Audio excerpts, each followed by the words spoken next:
नमस्कार दोस्तों, मेरे चैनल शिव भक्ति केपी में आपका स्वागत है। जानिए हमें भगवान पर संदेश क्यों नहीं करना चाहिए। अगर आपको मेरी वीडियो अच्छी लगती है तो लाइक करें और मेरे चैनल को ज़्यादा से ज़्यादा शेयर और सब्सक्राइब करें और वीडियो को पूरा देखें। भगवान ग्वाल वालों के संग बछड़े चराते हैं ना, गैया बछड़े चराते हैं भगवान। एक दिन क्या हुआ कि भगवान सारे मित्रों के संग बैठ के ना भोजन कर रहे थे। छोटे छोटे बच्चे ना जब गैया चराने जाती तो उनकी माँ कुछ बांध देती, कोई अचार रोटी लेकर जाता, कोई पूरी अचार लेकर जाता, कोई मक्खन लेकर जाता, कोई लड्डू लेकर, सबकी मैया बांध देती और वो जंगल में जाके गैया चराते और जब भूख लगती तो अपना अपना प्रसादी खाते। तो एक दिन क्या हुआ कि श्री कृष्ण बीच में बैठे थे और भगवान के जितने सखा थे सब अगल बगल में बैठ करके और भगवान को खिला रहे थे। किसी की मैया लड्डू लाई तो वो कन्हैया को लड्डू खवाए, कोई की मैया दही भात भेजी तो वो दही भात खवाए, कोई की मैया अचार रोटी भेजी तो वो अचार रोटी खवाए। सारे ग्वाल वाल भगवान को जो लाया जो वो भगवान जी को पहले खवाए और फिर खाए, फिर खिलाए। कोई अचार लेके आया तो अचार खिलाए। अच्छा, बहुत सारे बच्चे थे, अचार रोटी लाए लेकिन सबका अचार अलग था। कोई नींबू का अचार लेके आया, कोई आम का अचार लेके आया, कोई इत्यादि। यहाँ पर आंवले का अचार दबा लिया, यहाँ पर नींबू का अचार दबा लिया, यहाँ पर मिर्ची का अचार, ऐसे सारे अचार दबाएं और भगवान ग्वाल वालों के हाथ से रोटी खाएं और सारे अचार को एक बार में चाट लें। इस तरह से भगवान खा रहे थे।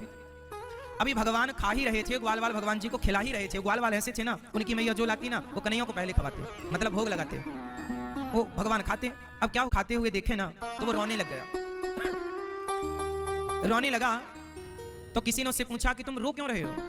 मंगल ने कहा कि मैं बहुत गरीब हूँ, यदि मेरी मैया ने मेरे लिए कुछ भेजा होता ना तो आज मैं भी कन्हैया को कुछ खिला रहा होता। तुम सबने भगवान को रोटी खवाई, कन्हैया को पूरी खवाई, लड्डू खवाई, भात खवाया, पर हमने कुछ नहीं दिया क्योंकि हम कुछ लाए ही नहीं।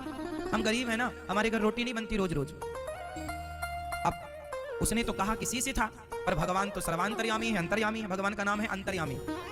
अंतर्यामी का मतलब क्या है? जो अंदर की बात सुन ले, आपको कहने की जरूरत नहीं है, वो अंतर्यामी है, वो सुन लेते हैं। उन्होंने सुन लिया और भगवान मंगल के पास आए। हाँ मंगल, ये बता, सबने तो मुझे खिलाया कुछ ना कुछ, बता तूने क्या खिलाया, तू क्या लाया मेरे घर से, मेरे लिए तू अपने घर से। मंगल बोले, मैया बोली लाला भूख लगी है, परसों कढ़ी बनाई थी वो रखी है, तू कहे तो तुझे कढ़ी परोस दूं, बाकी तो कहीं से ना कुछ मिल ही जाता था तो खा लेते थे, रोज रोज कुछ बनता नहीं था। मंगल बोला मैया मुझे नहीं भूख लगी है, कन्हैया ने कुछ मांगा है कि तेरी मैया ने जो बनाया है वो लेकर आ। मैया तू बता तू क्या बनाई है। मैया बोली परसों कढ़ी बनी थी, तू कहे तो कढ़ी दे दूं, परंतु मांगा भी तो है उन्होंने, नहीं दिया तो वो कहेंगे कि कुछ लाया नहीं। ये तो मेरा सौभाग्य कि मेरे हाथ से कुछ खाएंगे, को नहीं दूंगा। यमुना के किनारे खड़े होकर मंगल ने वो सारी कढ़ी खुद पीने लगा। बचेगी नहीं, वो तो राजकुमार है, वो तो बढ़िया बढ़िया खाने वाले, ये बासी कढ़ी थोड़ी खाएंगे। अब मंगल पी ही रहा था कढ़ी, जल्दी गट गट गट गट करके कढ़ी पीने लगा। कढ़ी जल्दी जल्दी पीना तो मुंह में कढ़ी, अब तेरे मुंह में जो है वो छोड़ के रखना। तो मंगल के अंदर की कढ़ी भगवान के अंदर आ गई। मंगल की इस दृश्य को ब्रह्मा जी ने देखा और जब ब्रह्मा जी ने देखा तो ब्रह्मा जी को संदेह हो गया, ये कैसा भगवान है। यदि ये भगवान होता, अच्छा झूठा तो खा सकता है, उगल खा सकता है जो आपका प्रेमी है, उगला हुआ कौन खा सकता है? कौन बताओ, आप बताओ, भैया बताएंगे। कोई नहीं। का चबाया हुआ खा सकता है, यदि आपका चबाया हुआ गिर जाए नीचे तो से वो कौन इस तरह से खाते हुए नहीं। जी है, बहन है, भाई है, पिता है, सब है, यदि वो 2 बार चबाया उगल दिया, उस उगला हुआ कौन खा सकता है? माता।